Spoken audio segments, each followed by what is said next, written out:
I have ordered this surveillance camera from AliExpress, and as you see, it's not a really high quality camera.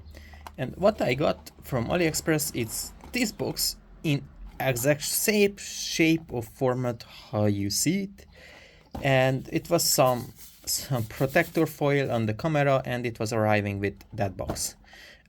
Yeah, one more important thing is that I explicitly ordered this V380 Pro since I have another camera which is using that application. I have ordered a camera which is supporting that.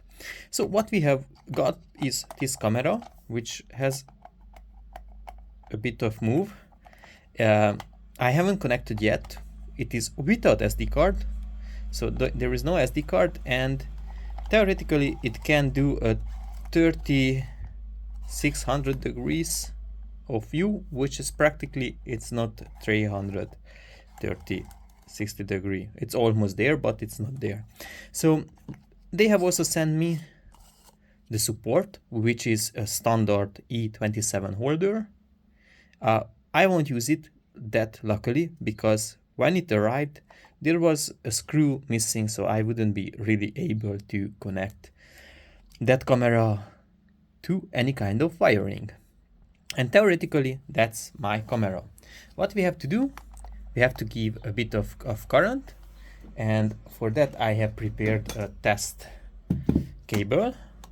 Basically it's just, you can plug it in the socket. You can take out this bulb. Be aware, because it's very dangerous. There is voltage and current flowing through, so like, don't touch it. Don't touch it, just don't touch it. And if I screw it in simply,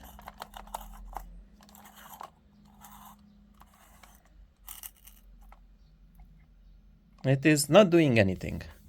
That's not a good sign, to be honest. Camera is starting. Please wait. Okay, I got it. So the camera was starting. Bluetooth is ready.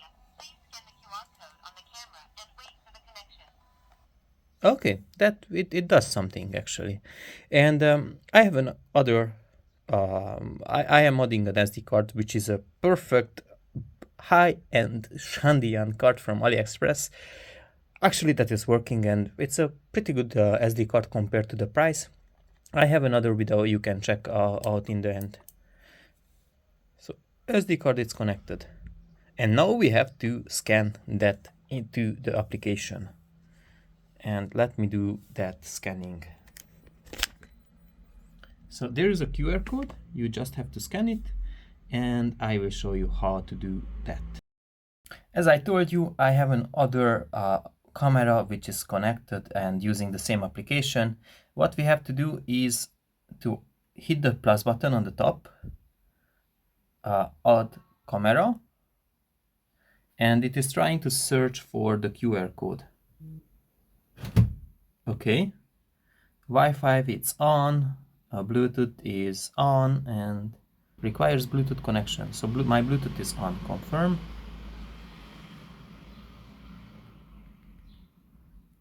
Following, okay, I have Bluetooth enabled. So available devices, maybe this is TV. Let's try this one. Since I don't know the brand, maybe that's the one. Pair. Does nothing. Is on. And oh, maybe this is the one. Yeah, I had to share that information, the location. It's not really what I really want, but yeah, it is what it is. And select the Bluetooth. So that's the name, that's your device name. And let's try to connect. Receive configuration information. Connecting.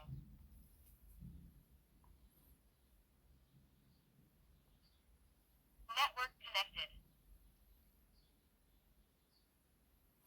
So it's, let's say this is doorway, and the camera is connected. So hello, hi everyone. It's the camera what is what you are looking at the moment is here. So that's me. I'm not really sure if we have anything present at the moment to the SD card, but we can check. I have added an SD card as well, so this should be recording constantly. So once you have that configured, you can actually take out the bulb in an existing location. That's where I'm planning to use it, and screw it in.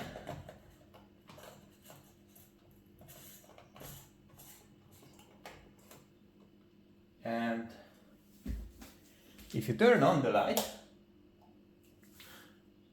then the camera should start to move around. So the camera is starting and we have to wait. Okay, let's move this camera to the final location where I'm planning to use, and we can play around with that a bit more. So at the staircase I have an old 27 socket, bulb socket, and I wasn't really sure if it's producing or having any current. So I have tested it. That's why there is that bulb, just in case. And after then it was time to the final installation. When I mean final, it's like that's where I wanted to monitor my cars in the parking lot. So I had screwed in simply. It just took some time. Since that plug is there since the 80s, it's more than 40 years old, I was assuming that I have to be really careful once I install it. So then I had to wait a couple of seconds, maybe 20 seconds, and the camera was starting, which was a great feeling. So after then it was time to test it, because it was not looking in the right angle. And yeah, let's see in the next step. Since my camera was already connected before, it was much easier to handle it, and I was actually really curious about one functionality. It's the PTZ.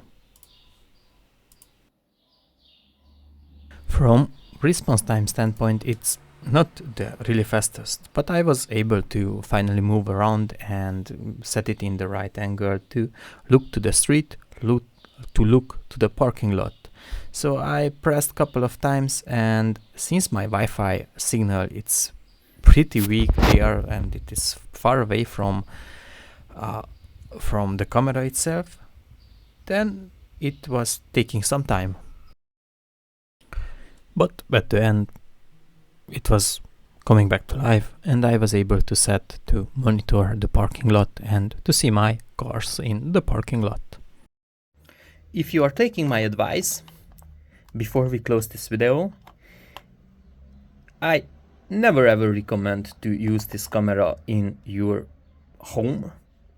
Maybe outdoor it's totally fine, but in your home, so having a surveillance camera like that, sending your videos, your life to a random Chinese web server and have all the recordings, maybe it's not a big life insurance, especially if you consider the quality of the camera. So be mindful when you are installing this camera. And if you consider this video was helpful for you, don't forget to hit the like, hit the subscribe, hit the notification bell, and leave your comments below. Thank you very much. I wish you a great day.